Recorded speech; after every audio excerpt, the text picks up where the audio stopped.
Assalamualaikum warahmatullahi wabarakatuh. Hai semuanya, perkenalkan nama saya Nur Mahmudah.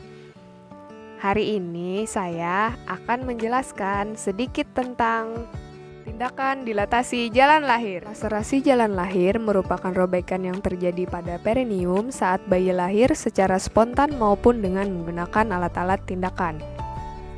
Robekan ini umumnya terjadi pada garis tengah dan bisa menjadi luas apabila kepala janin terlalu cepat keluar. Laserasi jalan lahir juga bisa terjadi karena sengaja dipotong untuk memperbesar jalan lahir atau biasa disebut dengan episiotomi. Episiotomi adalah sebuah irisan bedah melalui perineum yang dilakukan untuk memperlebar vagina, dengan maksud untuk membantu proses kelahiran bayi.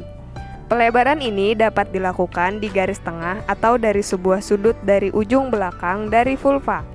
Dilakukan di bawah bius lokal dan dijahit kembali setelah melahirkan. Episiotomi dilakukan dengan membuat sayatan pada perineum atau area antara vagina dan anus saat proses persalinan. Prosedur ini diawali dengan menyuntikkan obat bius lokal ke area sekitar vagina agar ibu tidak merasakan sakit.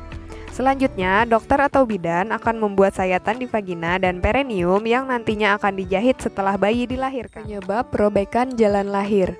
Ada sejumlah hal yang dapat meningkatkan risiko ibu hamil mengalami vagina robek saat melahirkan, seperti persalinan pertama, perineum yang kaku, dan pernah mengalami robekan vagina pada persalinan sebelumnya. Derajat ruptur perineum. Menurut ahli, seberapa parah robekan perineum yang terjadi dibagi ke dalam 4 tingkatan, yaitu derajat 1. Pada ruptur perineum derajat 1, robekan sangat kecil dan hanya terjadi di kulit saja. Area yang robek bisa di sekitar labia atau bibir vagina, klitoris, maupun di dalam vagina. Tanpa perawatan tertentu, ruptur derajat 1 bisa sembuh dengan cepat. Pada beberapa kasus, ibu yang baru melahirkan akan merasakan sakit meskipun hanya derajat 1, namun sangat jarang menyebabkan masalah pada jangka panjang. Derajat 2. Tingkat ruptur perineum kedua berarti telah mengenai otot perineum dan juga kulit. Dokter kandungan atau bidan biasanya akan memberikan jahitan untuk membantu proses pemulihan. Proses penjahitan akan dilakukan di ruang bersalin dan dibantu bius lokal. Derajat 3. Pada beberapa persalinan, ruptur perineum mengenai lapisan vagina yang lebih dalam bahkan mengenai otot yang mengendalikan anus. Setidaknya 6% robekan jalan lahir derajat 3 bisa terjadi dan 2% terjadi pada ibu yang sudah pernah melahirkan sebelumnya. Jika ruptur perineum derajat 3 terjadi, dokter perlu menjahit setiap lapisan terpisah. Utamanya, harus sangat hati-hati menjahit otot di sekitar anal sphincter. Proses pemulihan dari ruptur perineum derajat 3 sekitar 2-3 minggu. Bahkan hingga beberapa bulan kemudian masih akan terasa sensasi tidak nyaman saat bercinta atau buang air besar.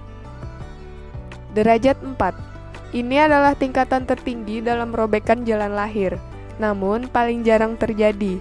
Robekan ini memanjang hingga ke dinding rektum. Biasanya ruptur perineum derajat 3 dan 4 bisa terjadi apabila bahu bayi bersangkut atau ada prosedur medis seperti vakum atau forceps. Robekan jalan lahir yang sangat parah juga bisa berpotensi menyebabkan disfungsi dasar panggul. Selain itu juga bisa memicu masalah saat buang air. Ini adalah contoh dari episiotomi. Hai bonsai, kenalan yuk sama prosedur episiotomi atau pengguntingan jalan lahir. Pertama akan dibius dulu nih agar kulit terasa baal, tenang aja saat disuntik, sehingga selama prosedur nanti bonsai tetap merasa nyaman. Lalu setelah kepala sangat menekan, dokter bisa memilih daerah tengah alias midline atau menyamping alias mediolateral.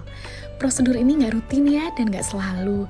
Hanya jika perineumnya dinilai tegang banget, bayi gede, gawat janin, atau mau vakum atau forceps. Nah pas udah baal dan nggak berasa, perineum akan digunting kecil. Biasanya dengan sekali gunting sehingga kepala bisa keluar dengan leluasa. Oh iya, nggak perlu khawatir. Lulusan dokter atau bidan juga udah kompeten untuk menjahit perineum kembali biar tampilan cakep lagi deh. Dan untuk penyembuhan yang lebih baik, jangan lupa konsumsi protein dan jaga kebersihan, hygiene di sekitar area penjahitan tadi. Good luck, semangat dan gak perlu takut secara berlebihan. Cayo! Hekting perineum. Menjahit luka atau hekting adalah tindakan mendekatkan tepi-tepi luka dan mempertahankan dengan benang atau jahitan sampai terjadi kontinuitas jaringan. Jahitan perineum, baik perineum yang robek spontan maupun akibat episiotomi, dapat dijahit dan dirapikan kembali oleh bidan atau dokter.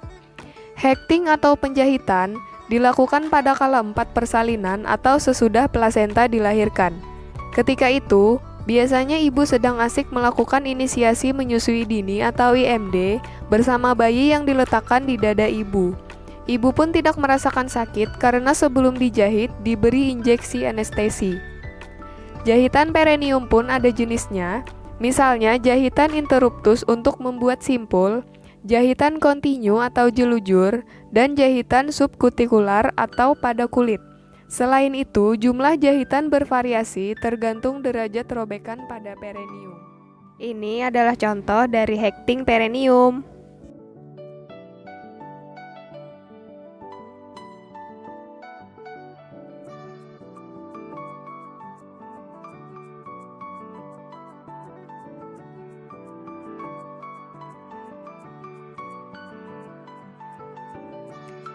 Nah, selesai sudah pembahasan kita tentang laserasi jalan lahir.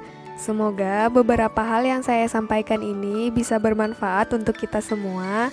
Dan mohon maaf jika ada kesalahan atau kekeliruan dalam penyampaian saya. Thank you for your attention. Have a nice day. Wassalamualaikum warahmatullahi wabarakatuh.